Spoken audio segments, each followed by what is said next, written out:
Hey everybody, just want to make a really quick video. So this is what I got out of the chicken. I've put some in a bag. I'm going to be making chicken divan later on for dinner, and I will film that for you guys as well.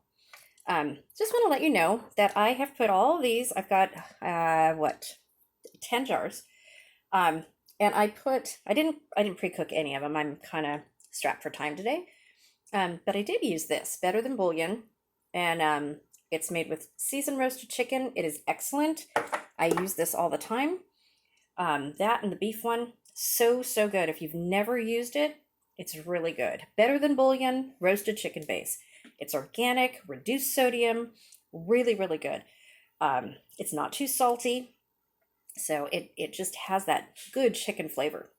So just wanted to get this out there. Here's the chicken before it goes in. And yes, it's going to stick to the jars. I don't really care.